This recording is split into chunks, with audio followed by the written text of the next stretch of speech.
کہ آخر صادقین کی معیت اتنی لازمی کیوں؟ مگر اس جواب کے لیے آپ کو اس آیت مبارکہ کے اندر غور و فکر کرنا پڑتا ہے۔ فرمایا یا ایھا الذین آمنو، اے ایمان والو۔ اب ایمان کوئی معمولی دولت نہیں، ایمان کوئی عام دولت نہیں، اتنی بڑی دولت، اتنا بڑا زیور جس پر کامیابی اور کامرانی کا انحصار ہے۔ پھر اتقوا اللہ، تقوی بھی کوئی عام دولت نہیں۔ ان اکرمکم عند اللہ اتقاکم، اللہ کے ہاں عزت والا وہی ہے جس کا تقوی خدا پہ بلند ہے۔ یہ دوسرا خزانہ اور دوسری دولت ہے۔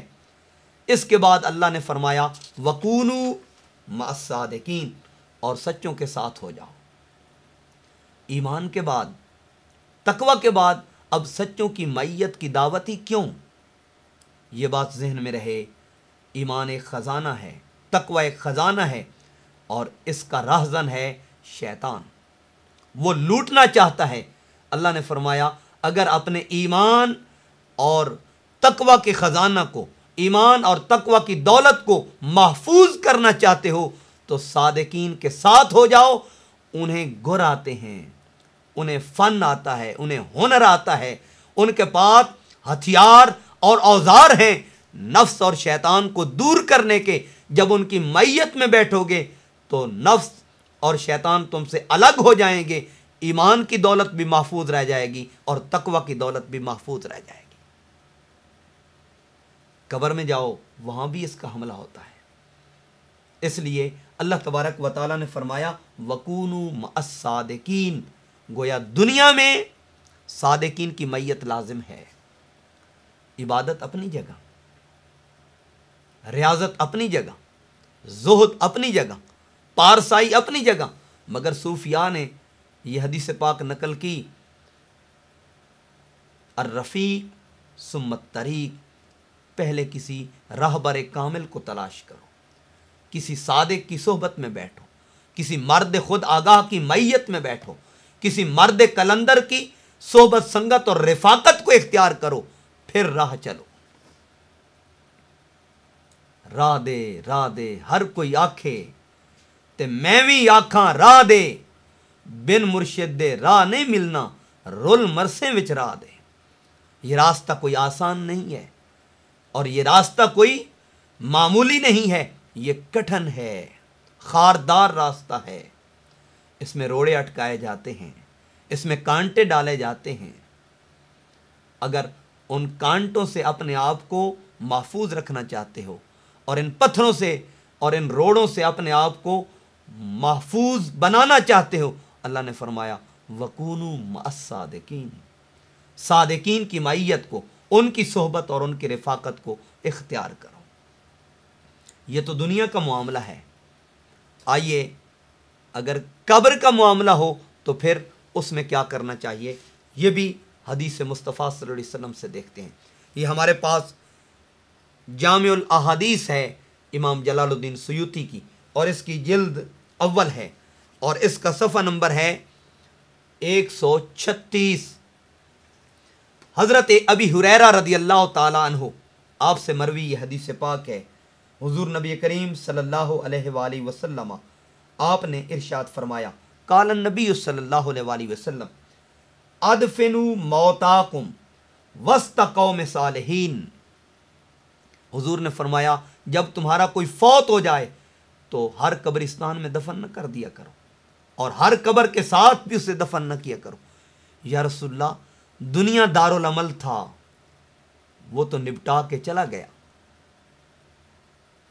دنیا میں اس نے اعمال اختیار کرنے تھے، وہ اس نے کر لیے، اب قبر میں تو جزا ہے، تو پھر قبر میں بھی نیک لوگوں کی، صادقین کی، صالحین کی معیت لازم کیوں؟ قبر میں ان کے ساتھ دفن ہونا کیوں؟ فرمایا ادفنوا موتاکم وسط قوم صالحین۔ ہر جگہ اپنے مردوں کو، اپنی میتوں کو دفن نہ کیا کرو، اپنے مرنے والوں کو ہر قبر کے ساتھ اور ہر اہل قبر کے ساتھ دفن نہ کیا کرو۔ یا رسول اللہ کہاں دفن کریں؟ فرمایا وسط قوم صالحین، صالحین کی قوم کے درمیان میں دفن کیا کرو، جہاں صالحین کے مزارات ہوں۔ اگر مزارات پہ جانا روا نہیں تو مزارات کے مابین دفن کرنا کیسے روا ہے؟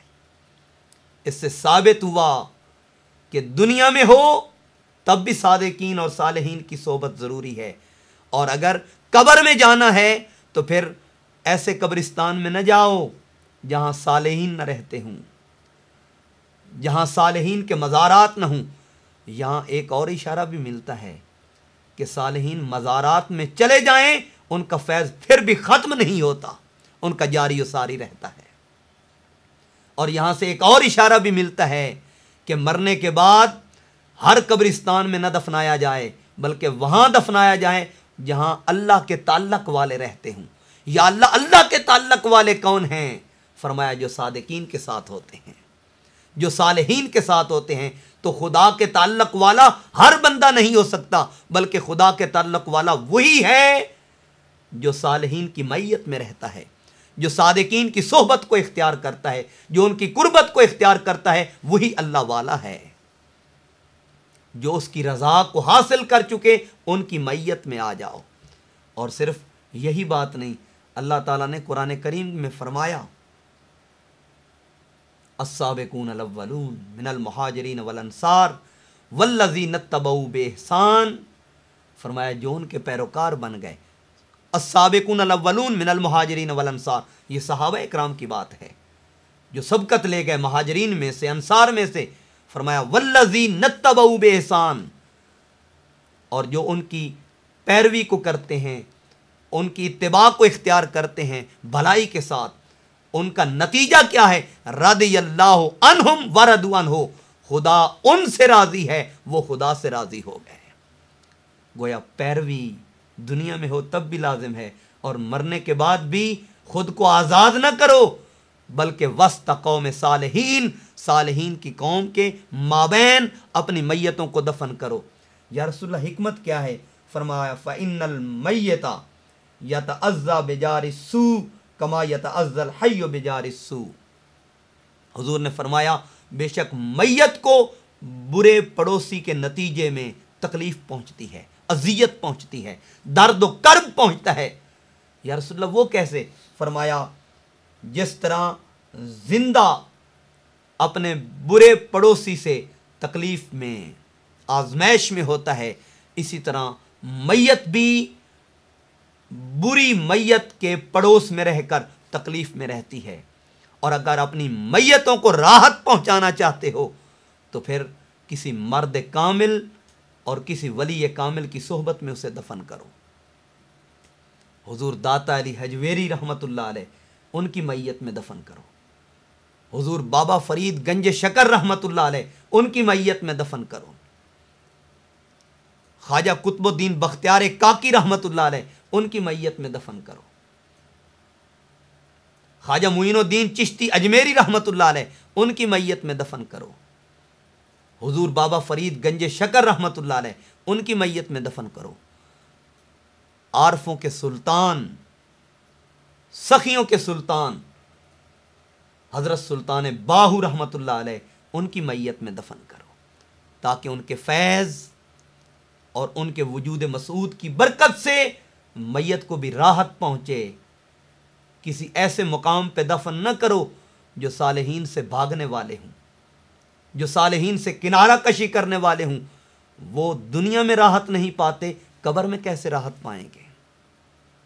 راحت ہے تو اللہ کے پیاروں کی معیت میں ہے، جو اس کے ذاکر ہیں، جس کے لیے اللہ نے قرآن پاک میں اعلان کیا فَاذْكُرُونِي أَذْكُرْكُمْ، جو اس کا ذکر بجا لانے والے ہیں۔ خدا ہر وقت ان کا ذکر بجا لاتا ہے۔ عارفوں کے سلطان ہوں یا لاہور کے داتا ہوں یا اجمیر کے معین الدین ہوں یا پاک پتن کے بابا فرید ہوں، کسی نے کسی کو بلوا بھجوایا نہیں ہوتا، کسی کو دعوت نہیں دی ہوتی، چونکہ انہوں نے خدا کو راضی کیا، اللہ نے ان کے عروس، ان کے اعراس اور ان کے عرسوں کے اشتہارات لوگوں کے دلوں میں گاڑ دیے، لوگوں کے دلوں میں لگا دیے۔ جب وہ تاریخ آتی ہے بن بلائے لوگ کھینچے چلے آتے ہیں، بن بلائے لوگ ان کے قریب آ جاتے ہیں۔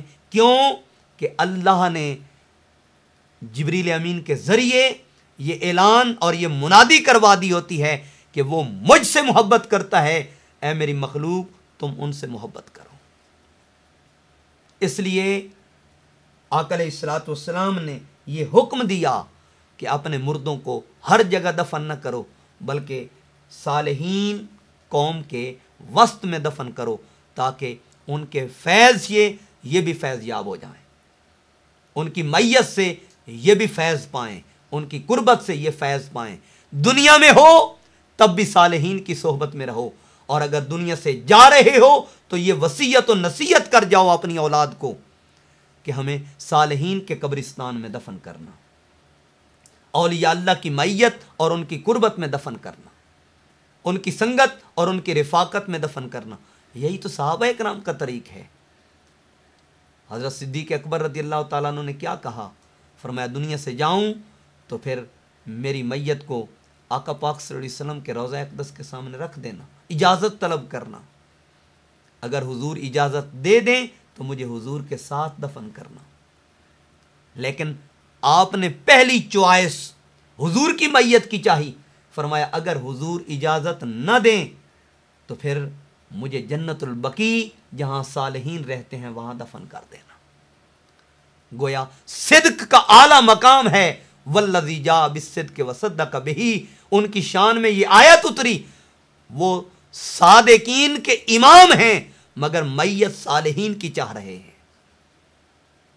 قربت صالحین کی چاہ رہے ہیں حضور کے ساتھ۔ اور حضور سے بڑا صالح کون ہو سکتا ہے؟ حضور سے بڑا صادق کون ہو سکتا ہے؟ حضور سے بڑا امانت دار کون ہو سکتا ہے؟ ان کی میت کو چاہ رہے ہیں۔ گویا اپنی عاقبت کو سنوارنے کے لیے صالحین کی میت لازم ہے، دنیا کو جس طرح سنوارنے کے لیے صالحین کی میت لازم ہے۔ آئیے آخرت کو سنوارنے کے لیے کن کی میت لازم ہے، یہ بات بھی اللہ کے پاک قرآن سے دیکھتے ہیں۔ ہمارے سامنے سورہ یوسف ہے، اور آپ جانتے ہیں کہ حضرت یوسف علیہ السلام کی نبوت کا ڈنکا کہاں نہیں بجا، آپ کے حسن کا ڈنکا کہاں نہیں بجا، آپ کے تذکرے اس سے بڑھ کر اور کیا ہو سکتا ہے کہ قرآن پاک میں اشارہ مل جائے تو مجتہدین حکم ثابت کرتے ہیں۔ یہاں پوری سورت خدا نے نازل کی ہے حضرت یوسف علیہ السلام کے حق میں، اور پورا قصہ اور پورا واقعہ موجود ہے حضرت یوسف علیہ السلام کا قرآن کریم کے اندر۔ حضرت یوسف علیہ السلام کیا چاہتے ہیں، آئیے اللہ کے پاک قرآن سے پوچھتے ہیں۔ یہ سورہ یوسف پارہ نمبر 13 آیت نمبر 101 101 ہے۔ ارشاد باری تعالیٰ ہے حضرت یوسف علیہ السلام کی جانب سے، رب قد آتیتنی من الملک، اے میرے پروردگار بے شک تو نے مجھے ایک سلطنت، ایک شاہی، ایک مملکت عطا کی، وعلمتنی من تاویل الاحادیث، اور تو نے ہی مجھے کچھ باتوں کا انجام نکالنا، تعبیر نکالنا، تاویل نکالنا سکھایا۔ فاطر السماوات والارض، اے آسمانوں اور زمین کے بنانے والے، تو میرا کام بنانے والا ہے۔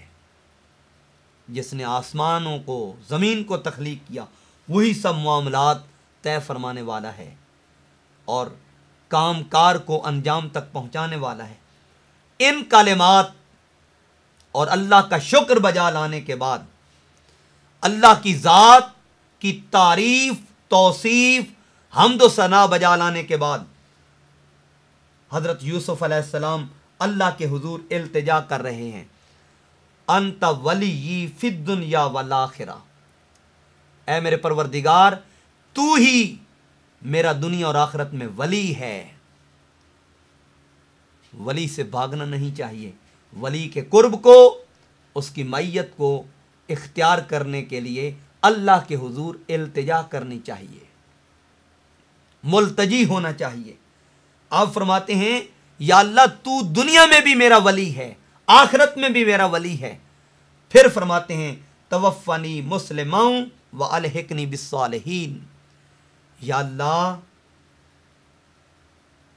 تو مجھے دنیا سے اٹھانا تو مسلمان اٹھانا، میرا وصال ہو تو حالت ایمان اور حالت اسلام پر ہو، والحقنی بالصالحین، اور مجھے لاحق فرما صالحین کے ساتھ، میرا شمار صالحین کے ساتھ فرما دے۔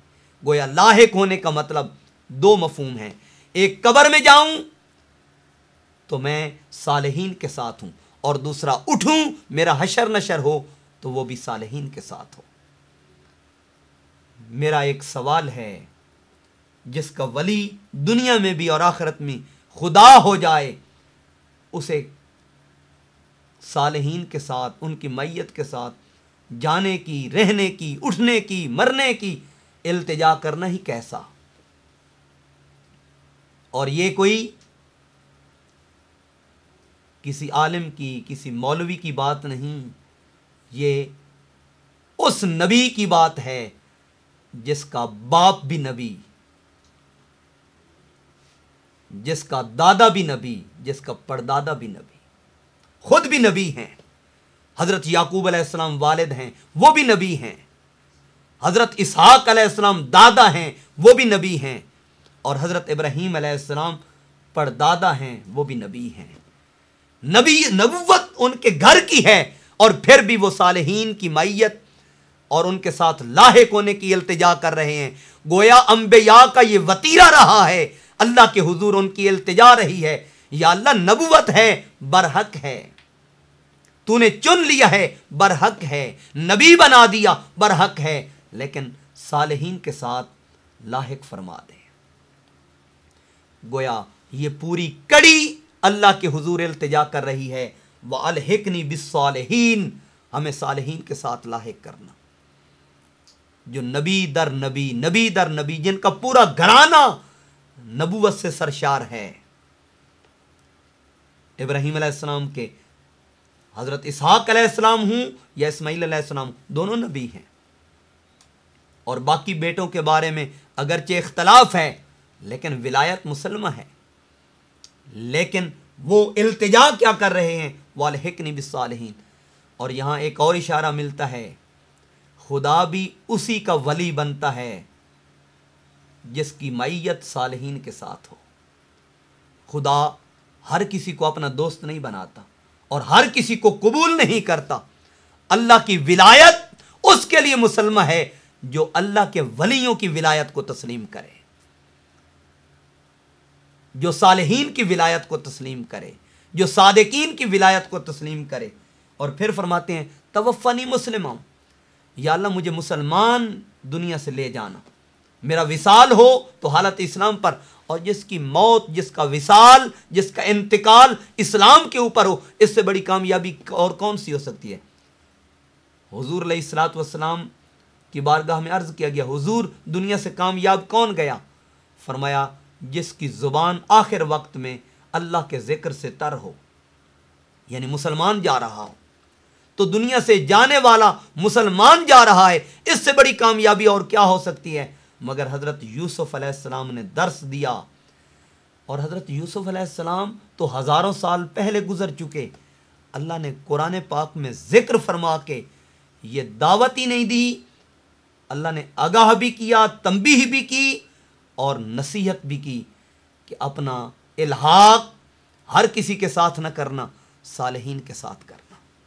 اور یہ قول مبارک نقل کر کے اللہ نے واضح کر دیا کہ اپنا تعلق، اپنا رشتہ ناتا، اپنا واسطہ اور اپنی نسبت اور اپنی معیت اگر اس کا انتخاب کرنا تو ہر کسی کا نہ کرنا، یا اللہ کن کا کریں؟ فرمایا وَأَلْحِقْنِي بِالصَّالِحِينَ، اپنا الحاق صالحین کے ساتھ کر لو، اپنے آپ کو صالحین کے ساتھ جوڑ لو، اپنا رشتہ ناتا صالحین کے ساتھ منسلک کر لو۔ دنیا میں ہو تب بھی صالحین، قبر میں ہو تب بھی صالحین، اور محشر میں ہو تب بھی صالحین۔ اور یہی تینوں مقام ہیں، دنیا ہے یا برزخ ہے یا حشر و نشر ہے، ان تینوں مقامات پہ صالحین، اور صالحین کے بغیر کوئی چارہ کار نہیں، اگر کوئی صالحین کو ترک کر کے، اگر کوئی اولیاء کو ترک کر کے، صدیقین کو ترک کر کے اپنی کامیابی کی سبیل نکالے تو یہ اس کی غلط فہمی یا خوش فہمی ہو سکتی ہے، کامیابی اس کا کبھی بھی مقدر نہیں بن سکتی۔ بازار میں ایک شخص سنگترے بیچ رہا تھا، اور آپ جانتے ہیں کوئی بھی دکاندار ہو، سیل مین ہو، وہ اپنی کسی چیز کو بیکار نہیں کہتا، فضول نہیں کہتا۔ تو اس نے چونکہ اپنے سنگترے بیچنے تھے تو سنگتروں کو بیچتے ہوئے وہ صدا لگا رہا تھا، گلی میں، کوچے میں، چوراہے پہ کھڑے ہو کر کہہ رہا تھا اچھے سنگترے، اچھے سنگترے۔ تو ایک درویشوں کی بھی اپنی دنیا ہوتی ہے، ان کا اپنا مزاج ہوتا ہے، ان کی اپنی کیفیت ہوتی ہے، ان کا اپنا حال ہوتا ہے۔ تو وہ درویش پاس سے گزر رہا تھا، اس کے ساتھ ایک دو اس کے خلفاء، اس کی صحبت میں رہنے والے، چونکہ درویشوں کی صحبت میں رہنے والے ہوتے ہیں اللہ کی رضا کو پانے کے لیے، اس کے قرب اور اس کے وصل کو پانے کے لیے۔ تو اس درویش نے سنا کہ یہ سنگترے بیچنے والا کہہ رہا ہے اچھے سنگترے، جو ہی اس کے کانوں تک یہ آواز پہنچی تو وہ غش کھا کے گر گیا۔ تو جو ساتھ درویش تھے، چونکہ ہر ساتھ رہنے والا ہر بات کو سمجھ نہیں پاتا، اس کے لیے وقت چاہیے، اس کے لیے ٹائم چاہیے۔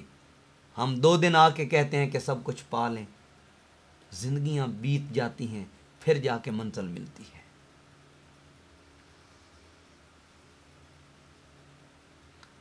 اللہ اکبر۔ وہ غش کھا کے گر گیا۔